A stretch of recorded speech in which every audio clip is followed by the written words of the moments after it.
Hi hello 21 రోజుల్లో English నేర్చుకోండి అనే ఒక మన సిరీస్‌లో డే 3 అనేది ఇప్పుడు చూద్దాం. డే 3 అనేది చాలా చాలా స్పెషల్. ఎందుకంటే ఈ డేట్‌లోంచే మనం టెన్సెస్ అనేవి ప్రారంభిస్తున్నాం.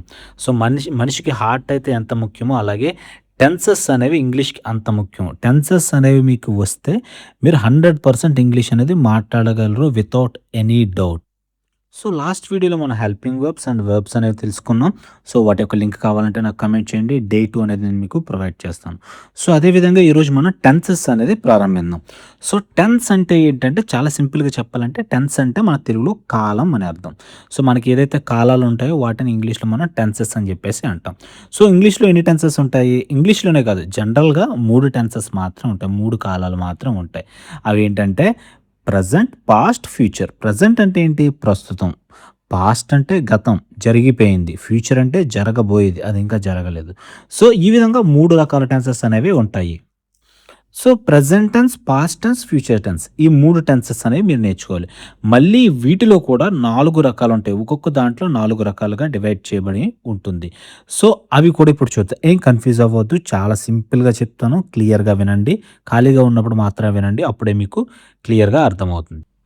సో ప్రెజెంట్ టెన్స్ 4 రకాలుగా ఉంటాయి. అదేంటంటే సింపుల్ ప్రెజెంట్ టెన్స్. గుర్తుపెట్టుకోండి. చాలా సింపుల్ ప్రెజెంట్ టెన్స్. తర్వాతొచ్చేసి ప్రెజెంట్ కంటిన్యూయస్ టెన్స్. థర్డొచ్చేసి present perfect tense. Fourth present perfect continuous tense. ఇప్పుడు ఏదైతే మీరు ఈ 4 నేర్చుకున్నారో సేమ్ పాస్ట్ కూడా అదే విధంగా ఉంటుంది చూడండి.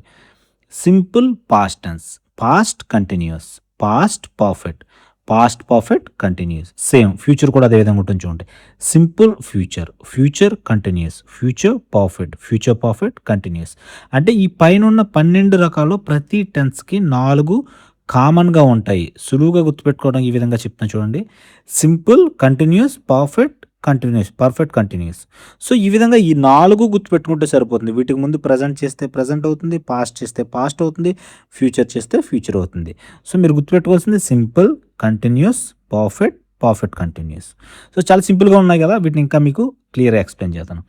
పైనున్న వాటిలో మొత్తం మనం నేర్చుకోవాలంటే అన్నీ నేర్చుకోవాల్సిన అవసరం లేదు. సో ఇక్కడ చూడండి past perfect continuous, future perfect continuous ఏదైతే ఫోర్త్ వన్ ఉందో అవి 2 నేర్చుకోవాల్సిన అవసరం లేదు. అవంతా ఇంపార్టెంట్ కాదు. సో మిగిలిన ఎన్ని 10 ఈ 10 టెన్సెస్ మీరు నేర్చుకుంటే ఇంగ్లీష్ అనేది చాలా సులభంగా మీరు మాట్లాడగలరు. So before going to the next slide the good news ఏంటంటే ద అడ్వాన్స్డ్ స్పోకెన్ ఇంగ్లీష్ అనే బుక్ ప్రైస్ తగ్గించి ఆఫర్‌లో 99కి ఇస్తున్నాం. మన యొక్క పీడిఎఫ్ మీకు కావాలనుకుంటే స్క్రీన్ మీద కనిపిస్తున్న వాట్సాప్ నంబర్‌కి మీరు కాంటాక్ట్ అవ్వండి. వాట్సాప్ ద్వారా నేను మీకు బుక్ అనేది పంపిస్తాను. ఫిజికల్ బుక్స్ అనేవి ప్రస్తుతం లేవు, ఔట్ ఆఫ్ స్టాక్. అవి కూడా తొందరలో అవైలబుల్‌గా ఉంటాయి. నేను ఇప్పుడైతే ఏదైతే చెప్తున్నానో ఈ మెటీరియల్ మొత్తం మన బుక్‌లో అవైలబుల్‌గా ఉంటుంది.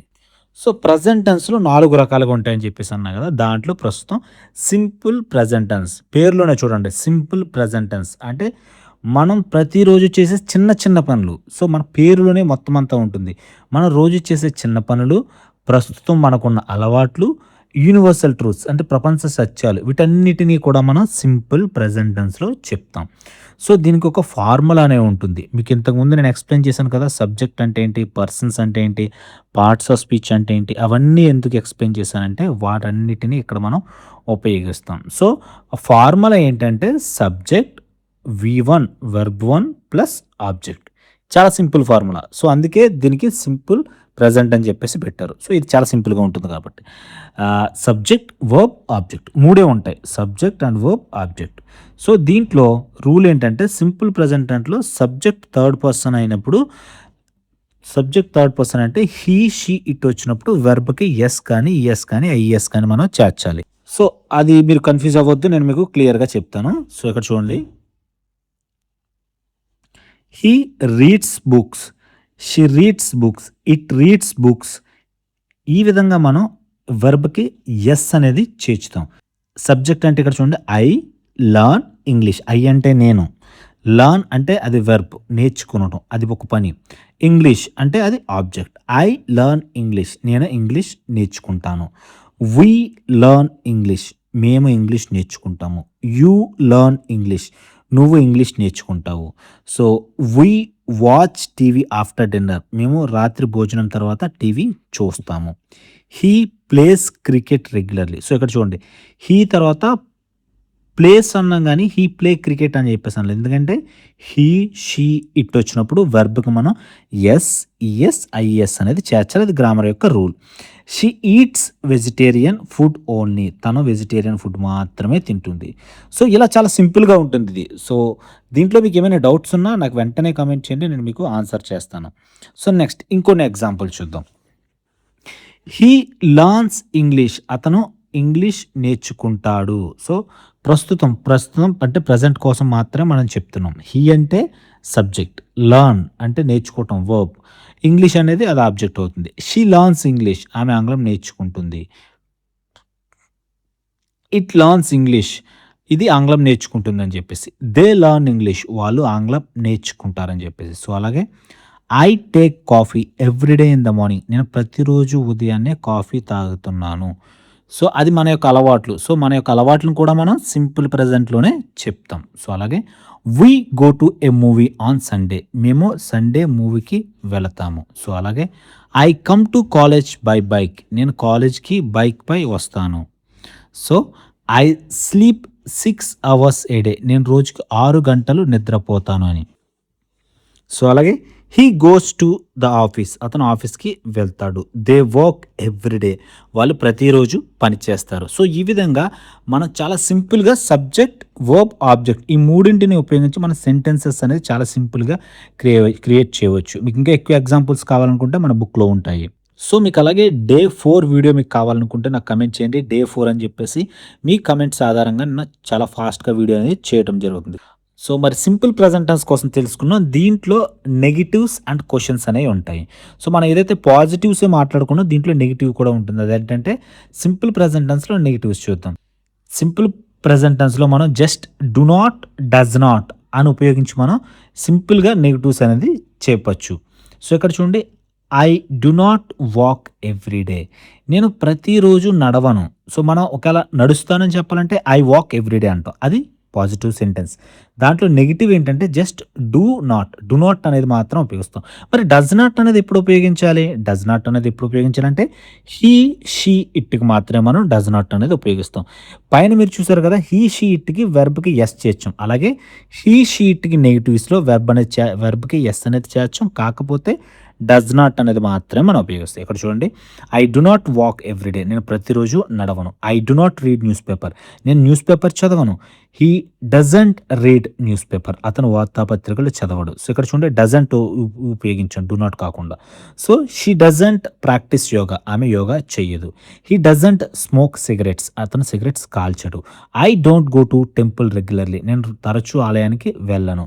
We don't eat non vegetarian food. మేము మాంసాహారం అనేది తినం. This bus doesn't go via Kakinada. ఈ బస్ కాకినాడ మీదుగా వెళ్ళదు. సో, అలాగే he doesn't talk badly about anyone. అతను ఎవ్వరి కోసం చెడుగా మాట్లాడడు. He doesn't spend more money. అతను ఎక్కువ డబ్బు ఖర్చు చేయడు. సో, అలా హీ, షీ, ఇట్‌కి మాత్రం మన నెగెటివ్‌లో డస్ నాట్ వాడతాం. రిమైనింగ్ అన్నిటికి డు నాట్ లేదా డోంట్ అనేది మనం ఉపయోగిస్తూ ఉంటాం. సో, ఏం కంగారు పడకండి. డౌట్ ఏమైనా ఉంటే కామెంట్ చేయండి. నేను మళ్ళీ మీకు ఎక్స్‌ప్లెయిన్ చేస్తాను. సో, అలాగే మరి క్వెషన్స్ అనేవి ఎలా ఉంటాయంటే క్వెషన్స్ కూడా చాలా సింపుల్ ఉంటాయి. సో, మనం సెంటెన్స్‌కి ముందు డు లేదా డస్ ఈ రెండింటిని పెట్టడం ద్వారా మనం క్వెషన్స్ అనేవి చెయ్యొచ్చు. అవి ఎలాగంటే do I read newspaper. So, నేను న్యూస్ పేపర్ చదువుతానా? So, does he read newspapers. అతను న్యూస్ పేపర్ చదువుతాడా? సో, డస్ ఎప్పుడు ఉపయోగిస్తాం? మీకు ఆల్రెడీ ఇప్పటికే ఐడియా వచ్చేసి ఉండాలి. హీ, షీ, ఇట్‌కి డస్ ఉపయోగిస్తాం. రిమైనింగ్ అన్నింటికి కూడా డు అనేదే మనం ఉపయోగిస్తాం. సో, అలాగే do I go to college. నేను కాలేజ్‌కి వెళ్తానా? Do they play cricket. వాళ్ళు క్రికెట్ ఆడతారా? Does she take coffee. ఆమె కాఫీ తీసుకుంటుందా? ఇక్కడ వెర్బ్‌కి ఎస్, ఈఎస్, ఐఈఎస్ అనేది ఏమీ చేర్చనవసరం లేదు. సో, మీకేమైనా డౌట్ ఉన్నా సరే మీరు క్లియర్‌గా బుక్‌లో రాసుకోండి. సో, అలాగే does it go via Kakinada. ఇది కాకినాడ మీదుగా వెళ్తుందా? Do they work every day. వాళ్ళు ప్రతిరోజు పని చేస్తారా? Does she eat vegetarian food. ఆమె శాకాహారం తింటుందా? Does he go to gym every day. అతను ప్రతిరోజు జిమ్‌కి వెళ్తాడా? Do you practice yoga. మీరు యోగా అనేది ప్రాక్టీస్ చేస్తారా? సో, ఈ విధంగా పాజిటివ్స్, నెగెటివ్స్ అండ్ క్వెషన్స్ అనేవి ఉంటాయి. సింపుల్ ప్రెజెంట్ టెన్స్ ఇది చాలా సింపుల్‌గా ఉంటుంది. మీకు ఇంకా ఎక్కడైనా కన్‌ఫ్యూజన్ అట్లాంటిది ఏమైనా ఉంటే నాకు కమెంట్ చేయండి. నేను మీకు తప్పనిసరిగా ఆన్సర్ అనేది ఇస్తాను. అదేవిధంగా డే 4 వీడియో మీకు కావాలనుకుంటే కమెంట్ చేయండి. ఎక్కువ కమెంట్స్ వస్తే మీ ఇంట్రెస్ట్ బట్టి నేను కూడా చాలా తొందరగా డే 4 వీడియో అనేది చేయటం జరుగుతుంది. సో వీడియో నచ్చితే డెఫినిట్‌గా లైక్ చేయండి. అదేవిధంగా వీడియో ఎలా అనిపించిందో మీకు కమెంట్ చేయండి. మీ ఫ్రెండ్స్‌తో కూడా వీడియో అనేది షేర్ చేయండి. దాని ద్వారా మన మన వీడియో ఇంకా ఎక్కువ మందికి రీచ్ అవుతుంది. Don't forget to subscribe. Thank you very much.